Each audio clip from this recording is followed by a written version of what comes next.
নমস্কার বন্ধুরা, আমাদের রান্নাঘর চ্যানেলে তোমাদের সবাইকে জানাই স্বাগত।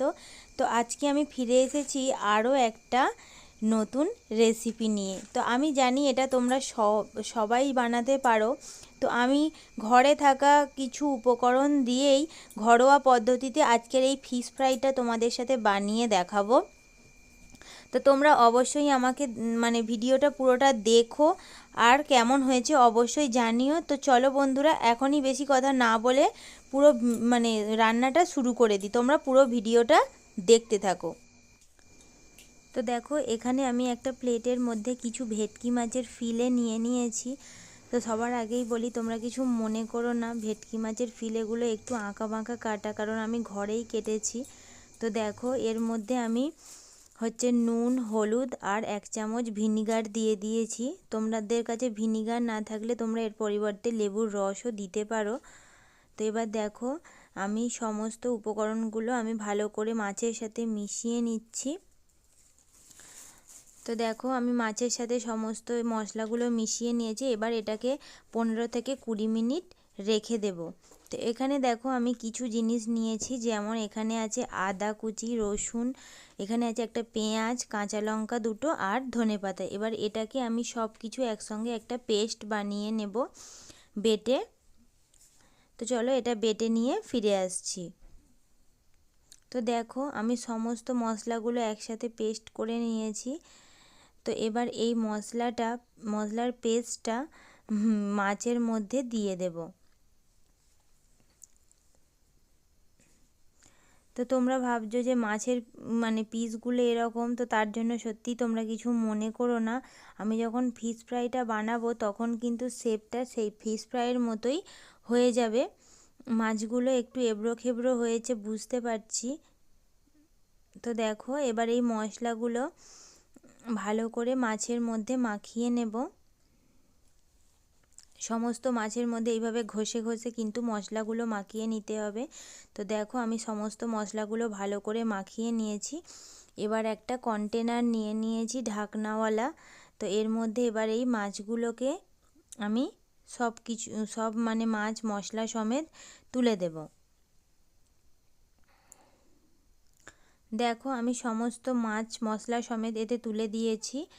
তো এবার কি করব, এটার ঢাকনা এঁটে আমি কিন্তু ফ্রিজে প্রায় 1 ঘন্টার মতো এটাকে রেখে দেব। তো চলো বন্ধুরা, ফিরে আসছি 1 ঘন্টা পরে।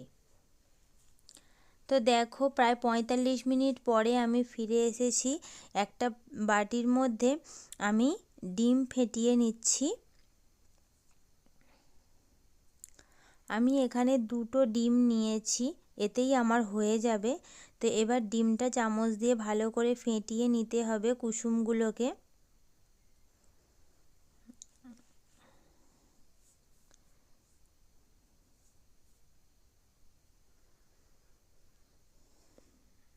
তো ডিমটাকে আমি খুব ভালোভাবে ফেটিয়ে নিয়েছি, তোমরা দেখতেই পাচ্ছ।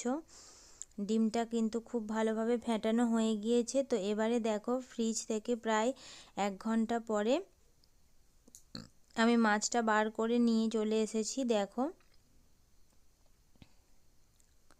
তো এবার এর মধ্যে আমি এই ডিমের গোলা 2 চামচ দিয়ে দেব।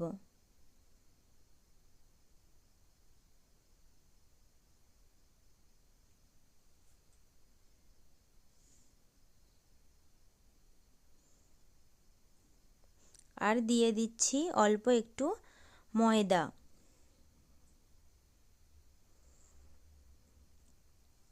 এবার এটাকে আমি দেখো মশলার সাথে ভালো করে মাছের সাথে ভালো করে মেখে নেব ময়দাটা, যাতে একটু ড্রাই ড্রাই হয়ে যায়।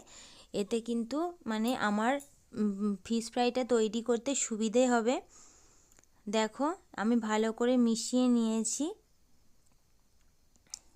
তো এবার আমি ফিশ ফ্রাইগুলো তৈরি করে নেব। ফার্স্টেই দেখো, একটা মাছের পিস আমি এইভাবে এখানে বেড গ্রামস নিয়েছি, এই বেড গ্রামসের মধ্যে আগে দিয়ে দিচ্ছি। আর একটা তোমাদের কথা বলি, আমি কিন্তু ডিমের মধ্যে একটুখানি নুন আর গোলমরিচের গুঁড়ো দিয়ে নিয়েছি। তো আমি সেটা তোমাদেরকে দেখাতে ভুলে গিয়েছিলাম, ভিডিওটা স্টার্ট করা হয়নি, তো তার জন্য বলে দিলাম। তো তো দেখো বেড গ্রামসে দেওয়ার পর আমি ডিমের গোলাতে চুবিয়ে নিয়ে আবারও একবার বেড গ্রামসে কোট করে নিচ্ছি। দু পিঠ কিন্তু এইভাবে হাত দিয়ে চেপে চেপে ভালো করে কোট করে নিতে হবে। এইভাবে চেপে চেপে দেখো আমি কোট করে নিয়েছি। আরও একবার ডিমের গোলাতে কিন্তু করে নেব। আমি কিন্তু এটা ডবল কোট করব, আপনারা চাইলে তোমরা চাইলে এটা সিঙ্গেল কোটও করতে পারো।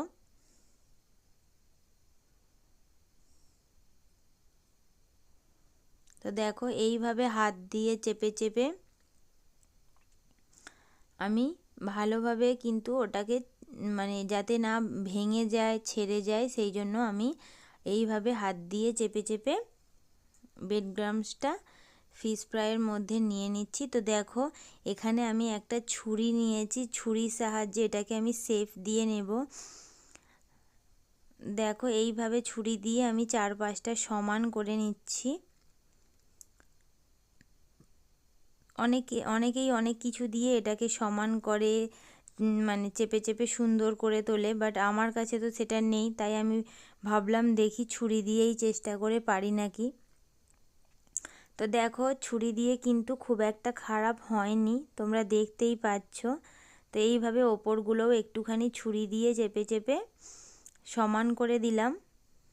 দেখো এইভাবে সাইডগুলো চেপে দিলেই কিন্তু একটা শেপ এসে যাবে ফিশ ফ্রাইয়ের।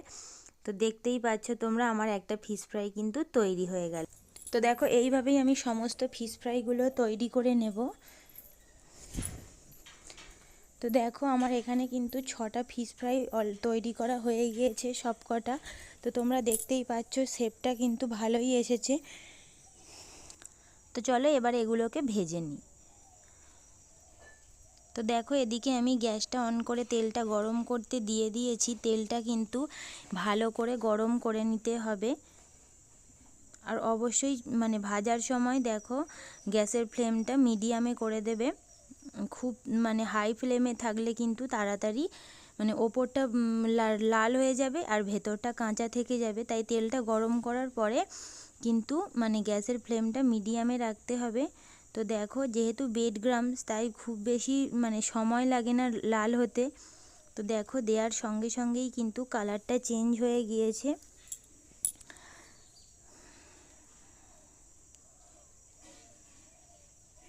তো তোমরা দেখতেই পাচ্ছ এটা কিন্তু এইভাবে বারবার উল্টে পাল্টে ভেজে নিতে হবে, একভাবে অনেকক্ষণ রাখা যাবে না।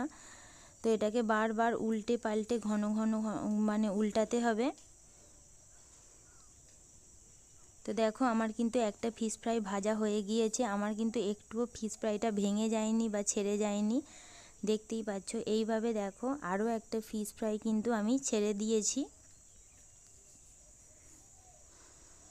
এটা ওই একইভাবে উল্টে পাল্টে ভেজে নেব লাল লাল করে। তো দেখো এই ফিশ ফ্রাইটাও আমার ভাজা হয়ে গিয়েছে। তো এটাকেও তুলে নিচ্ছি। তো এইভাবেই সমস্ত ফিশ ফ্রাইগুলো আমি ভেজে নেব। তো চলো বন্ধুরা সমস্ত ফিশ ফ্রাইগুলো ভেজে নিই। তো দেখো আমার 6টা ফিশ ফ্রাই কিন্তু একেবারেই তৈরি হয়ে গেছে। আর তোমরা দেখতেই পাচ্ছ আমার কিন্তু একটাও ফিশ ফ্রাই ভেঙে যায়নি, পুরো একেবারে সুন্দরভাবে দোকানের মতো ফিশ ফ্রাই তৈরি হয়ে গিয়েছে। তো তোমরা দেখতেই পেলে আমি ঘরে থাকা সামান্য কিছু উপকরণ দিয়েই আজকের ফিশ ফ্রাইটা বানিয়ে ফেললাম। তো তোমরাও এইভাবেই বানিয়ে ফেলতে পারো, খেতে কিন্তু ভালোই লেগেছিল।